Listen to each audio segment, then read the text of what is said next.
పాలమూరు విశ్వవిద్యాలయం NSS cell ఆధ్వర్యంలో మేరా యువ భారత్ వికసిత్ భారత్ 2047 కార్యక్రమం భాగంగా రాష్ట్రస్థాయి ఎన్ఎస్ఎస్ సెమినార్ కాన్క్లేవ్ను బుధవారం సెంట్రల్ లైబ్రరీ ఆడిటోరియంలో ఘనంగా నిర్వహించారు.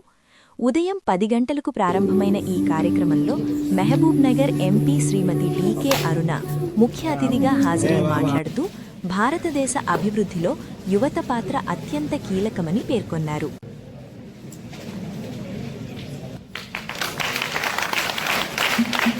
ఈ విషయాలన్నీ ప్రజల్లోకి పెద్ద ఎత్తున తీసుకెళ్లాల్సినటువంటి అవసరం ఉంది. వికసిత్ భారత్ అంటే ఏ ఒక్కరికో కాదు, మనం అందరం కలిసినప్పుడే ఆ లక్ష్యాన్ని ఛేదించగలుగుతాం, అనుకున్నటువంటి ఆ లక్ష్యాన్ని నెరవేర్చుకోగలుగుతాం, ఆ లక్ష్యాన్ని చేరుకోగలుగుతాం. సో ఆ దిశగా మీరందరూ కూడా మీ సర్వీసెస్ని పూర్తిగా ఉపయోగిస్తారని, యూనివర్సిటీలో ముఖ్యంగా యూనివర్సిటీలో కూడా పాలమూరు యూనివర్సిటీ కూడా పెద్ద ఎత్తున కేంద్ర ప్రభుత్వం ద్వారా ఇంతకుముందు చెప్పినారు డీసీ గారు, more than 100 crores వచ్చింది మన డెవలప్మెంట్ దగ్గర. ఇంజనీరింగ్ కాలేజ్ ఫౌండేషన్ వేసుకున్నాం, లా కాలేజ్ ఫౌండేషన్ వేసుకున్నాం, అనేక సైన్స్ ల్యాబ్లు ఈరోజు కడుతున్నారు, హాస్టల్స్ కడుతున్నారు.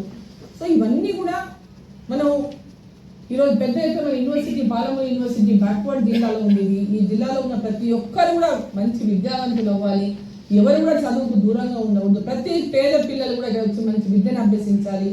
వారు స్వయంగా ఓ కాన్ఫిడెన్స్తో వారి జీవితంలో వారు ముందుకు నడిచేటటువంటి విధంగా ఇక్కడ ఈ యూనివర్సిటీలో మరి ముందుకెళ్ళాలనేటటువంటి ఒక చదువుకొని మంచి భవిష్యత్తులో అనేక వివిధ ఉన్నతమైనటువంటి పదవులను పొందుతూ డిఫరెంట్ ఫీల్డ్స్ కావచ్చు, మీరు ఎవరెవరు ఏ ఫీల్డ్లో అనుకుంటే ఆ ఫీల్డ్లో మీరు సక్సెస్ కావడానికి, ఆ విజయాన్ని మీరు అందుకోవడానికి తప్పకుండా ఇక్కడ ఉన్నటువంటి వీసీ గారే కాదు, ఇక్కడ మీ అందరి పార్లమెంటు సభ్యురాలుగా నా వంతు కూడా తప్పకుండా ఎప్పటికీ ఈ యొక్క యూనివర్సిటీ యొక్క అభివృద్ధి కోసం కృషి చేస్తానని కూడా మీకు ఈ సందర్భంగా నేను తెలియజేస్తాను.